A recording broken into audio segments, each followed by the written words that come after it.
Hello મિત્રો, good evening. હું છું Parmar Subhash. SP online tuition ક્લાસીસમાં આપનું હાર્દિક સ્વાગત છે. વિદ્યાર્થી મિત્રો, આજે આપણે મનોવિજ્ઞાન વિશે અભ્યાસ કરવાનો છે ધોરણ 11 ની અંદર, અને એની અંદર ચેપ્ટર 7 વિશે આપણે ભાષા અને પ્રત્યાયન વિશે સમજૂતી મેળવવાની છે. તો ચાલો મિત્રો, આજે આપણે ભાષા અને પ્રત્યાયન વિશે સમજીએ. તો ભાષાની વ્યાખ્યા અને તેના લક્ષણો આપણે જોઈએ તો સામાન્ય રીતે આપણે 3 ભાષાઓની અભિવ્યક્તિ કરીએ છીએ.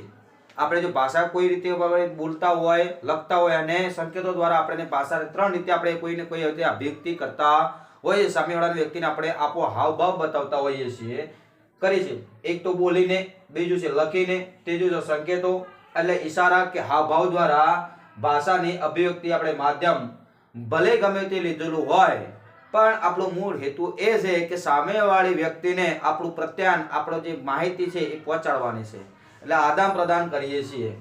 તો ભાષાની વ્યાખ્યા, તો ભાષાની વ્યાખ્યા આપણે જોઈએ તો ભાષા એ પ્રતીકોના તંત્રના આધારે મૌખિક, લેખિત કે સંકેતોમાં રચાયેલું પ્રત્યાયન એક સ્વરૂપનું છે. આવું કોને કીધું છે? સેન્ટ્રોક કે 2005 ની અંદર કીધેલું છે. ભાષા એ પ્રતીકોના તંત્રના આધારે રચાયેલું છે. તંત્રોની અંદર કયા છે?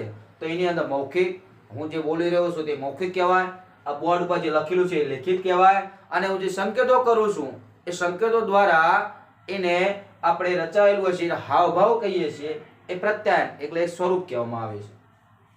ભાષા એ અમુક નિયમો દ્વારા સંગઠિત પ્રતીકોનું એક તંત્ર છે, જેનો ઉપયોગ આપણે એકબીજા સાથે પ્રત્યાયન કરવામાં કરીએ છીએ.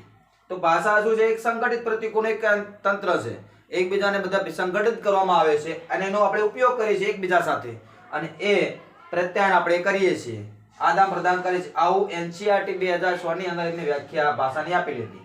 તો ભાષાના લક્ષણો વિશે આપણે જોઈએ તો આ જે વ્યાખ્યાઓ આપેલી છે, ઉપરોક્ત વ્યાખ્યાઓનું 3 લક્ષણોની અંદર આપણે વિશ્લેષણ કરવામાં આવે છે, અને એના ભાષાના મૂળ 3 લક્ષણો આપણે દર્શાવવાના આવ્યા છે. તો ભાષાના 3 લક્ષણો આપણે જોઈએ. એક તો પ્રતીકોની ઉપસ્થિતિ, બીજું લક્ષણ છે નિયમોનો સમૂહ, અને ત્રીજું છે પ્રત્યાયન. તો 3 લક્ષણોની અંદર આપણે પ્રથમ લક્ષણ વિશે માહિતી મેળવીએ કે પ્રતીકોની ઉપસ્થિતિ એટલે શું. તો પ્રતીકોની ઉપસ્થિતિની અંદર ભાષાનું પ્રથમ લક્ષણ એ છે કે તેમાં પ્રતીકોનો ઉપયોગ થાય છે. તો ભાષાનું પ્રથમ જ લક્ષણ છે પ્રતીકોની ઉપસ્થિતિ, એટલે એની અંદર નકરા પ્રતીકો જ ઉપયોગ કરવામાં આવે છે. દાખલા તરીકે પ્રતીકો કોઈ વસ્તુ કે વ્યક્તિને આપણે દર્શાવી શકીએ છીએ. તો આપણે જ્યાં રહેતા હોઈએ છીએ એને આપણે શું કહીએ છીએ? તો એને આપણે ઘર કહીએ છીએ. જે આપણે ભણવા જતા હોઈએ એને આપણે શું કહીએ છીએ? એને આપણે શાળા કહીએ છીએ. જે આપણે ખાઈએ છીએ એને આપણે શું કહીએ છીએ? એને આપણે ભોજન કહીએ છીએ. તો અલગ અલગ પ્રતીકો દ્વારા આપણે સામેવાળી વ્યક્તિને સમજાવીએ છીએ. એટલે પરંતુ જ્યારે આ શબ્દોને અમુક વસ્તુ કે ઘટનાઓ સાથે જોડવામાં આવે છે ત્યારે તેને કોઈ અર્થ કે ધારણ કરે છે. આ બધા જ જે પ્રતીકો છે એ કોઈ શબ્દો છે, એ વસ્તુ કે ઘટનાને એક આખું સંગઠન કરે, ભેગા કરવામાં આવે તો અમુક અર્થ નીકળતો હોય છે. એટલે આપણે એને પ્રત્યાયન તરીકે ઓળખાય છે, અને પ્રતીકો એટલે ભાષા તરીકે ઓળખીએ, પ્રતીકો તરીકે ઓળખીએ છીએ. એટલે વિદ્યાર્થી મિત્રો, આ હતા પ્રતીકો વિશેની સમજૂતી.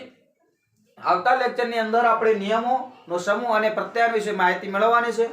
તો હું આ વિડીયોની અંદર આપણે આટલું જ રાખીએ છીએ. આવતા વિડીયોની અંદર આપણે બીજા 2 લક્ષણો વિશે ચર્ચા કરીશું.